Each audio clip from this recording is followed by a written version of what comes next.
This is the Urban Sports Scene. Ray and Wole, now part of SportsJourney.com. Here with Team Gary Russell. Gary, you said you were quiet usually, but you've been doing a lot of talking since this whole pandemic kind of kicked off.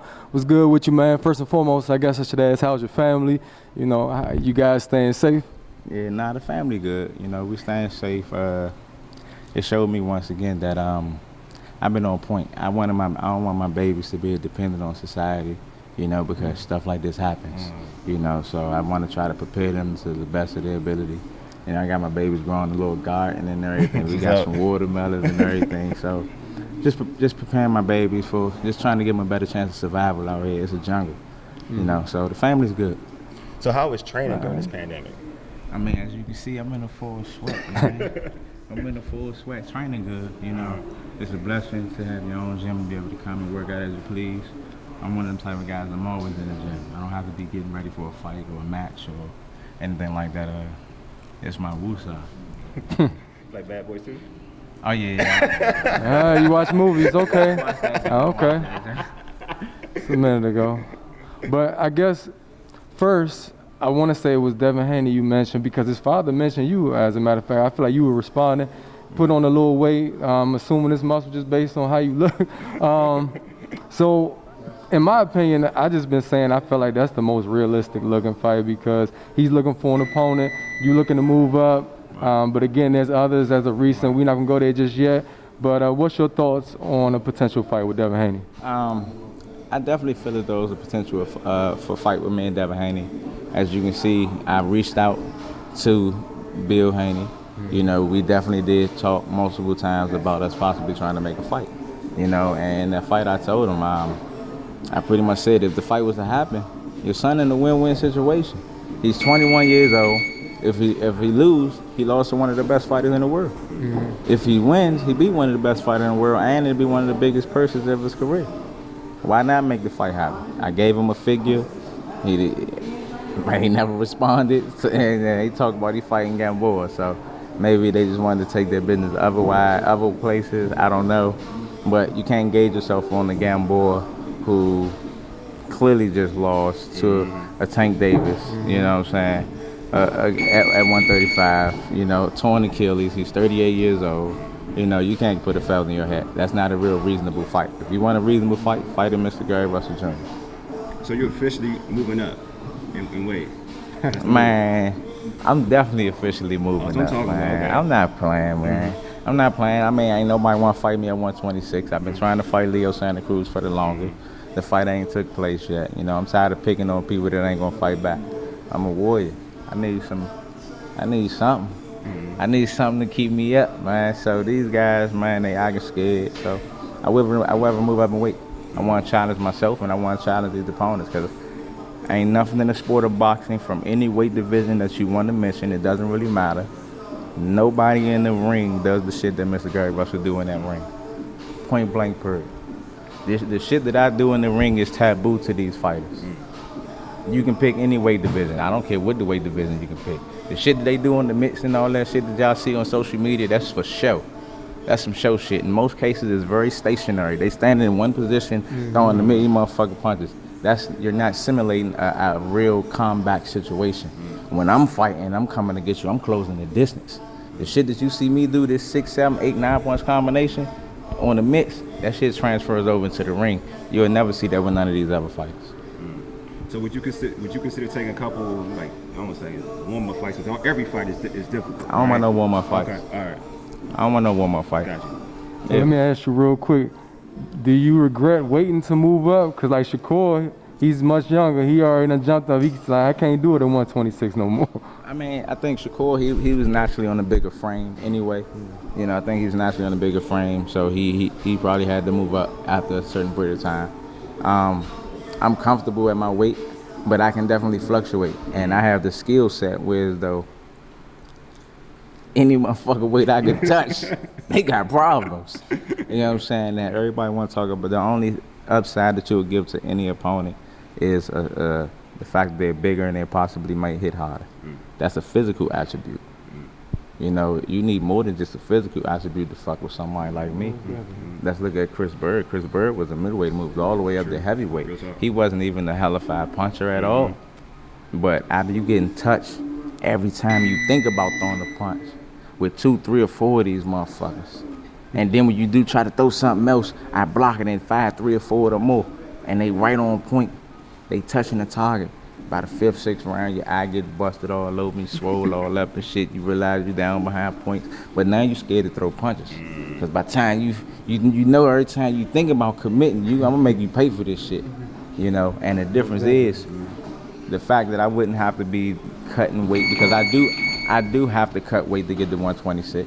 You know, the fact that I won't have to, you know, cut weight and stuff like that. I'll definitely bring my strength, my power, as well as my speed and everything with me. You know, so motherfuckers in trouble. All right, let's talk about this thing that's going viral. What's up with this thing with Bud Crawford? Oh my God, man! Listen, first of all, it started off as an old folk tale or rumor, and the only reason why it came out was because the guy Todd, R.I.P. Todd. You know what I'm saying? Rest in peace, he passed. But when Crawford was about to fight, no, they asked Todd about him fighting the big puncher. I can't think of the guy's name. There's a big puncher in that weight class. Matisse? Was it Matisse? Was it Matisse? Was it Matisse? I'm not sure. I'm not even sure. It was a big puncher in the weight division at the time. And the guy, Todd, was like, well, I'm not a big fan of Crawford. You know, he had a chin issue, and I think him and Russell's like, I don't want to put most of Russell's business out there, but him and Russell got into a little scuffle, and I think that chin problem was going to harm him for the rest of his career. Todd was the one who originally said that. I never was the one who put it out. They asked me, the guy from Barbershop Conversations asked me a question. You know, I actually attempted to avoid it. He's like, so it didn't happen? Oh, no, he definitely got punched in the fucking face. That did happen.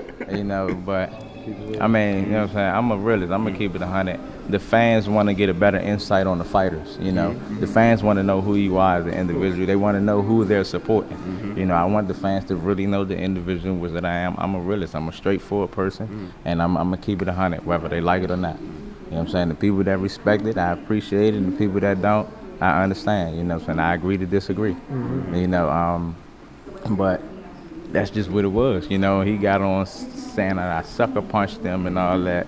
That was a thing of saving face. I never sucker punched them. How could you call it a sucker punch if I'm sitting over here minding my business and you walk from way over across the room and come to me? And now first we had the first question, he said something and he was about a bathroom. And I stated to him, I'm like, well, you was definitely more aggressive, but Dynamite, he was moving with a purpose. You know what I'm saying? He landed the clean and effective shot.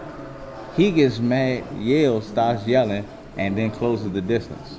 Now, we're all elite fighters at this point. If you're not a threat, if you're this close to me and you're not a threat, you need to make it clear to me that you're not a threat. So now that you're yelling, rah, rah, rah, and I punch you in the fucking face, that's not a sucker punch. You looking directly at me. You approached me. I was standing here. You left from your proximity, and you came to me. You know, that's not a sucker punch. You know, now the people that think that's a sucker punch, you're a sucker for thinking that. Facts. You know what I'm saying? If you're not a threat, you need to make it clear that you're not a threat if you're within my bubble. Point blank period. So you think he made you kind of come out of character though? Because you came back on social media again. I'm like, I ain't even seen him that much within a year, and you back out here like, hold up, let me set the record straight. See, well, what happened was his coach went on there and was like, yeah, Gary sucker punched him. So when his coach went on, I'm like, hold on. I don't normally say nothing, but you're talking about me, so let me at least address the situation. Let me address the masses. Let me address the people and let them know what really happened. You know, so, nah. How the fuck you gonna say I sucker punched him and you wasn't even there? Exactly. That doesn't even make sense. Even Carl Doggin, for him to have the audacity to say that I was in the ring, people need to pay attention. He said, I was in the ring when it happened, you know, I didn't see it, but the sucker punch happened. How could you possibly call it a sucker punch if you didn't see it? You know, so there's a lot of holes in these guys' stories, and it's just crazy. All I want to do at this point is out. The one thing as a parent is he got punched in the face. If he feels some type of way about it, he doesn't even have to feel no type of way about it. At this point, I'm a real fighter. I'm a real gladiator. I'm a real warrior. I'm willing to meet you at 147. All I have to be is 141. I got off the phone with Al. Matter of fact, I got off the phone with Al today, looking at some possible fights lined up for this year. And I wanted Terence Crawford to be high on the list. I wanted him to be the very first one on the list for us to look at to possibly fight. If the fight happens, there's never been nobody in the history of the sport of boxing to have jumped multiple weight classes in this and compete against that guy. It's never happened. Put me in the position to do something amazing. Watch how I carry it.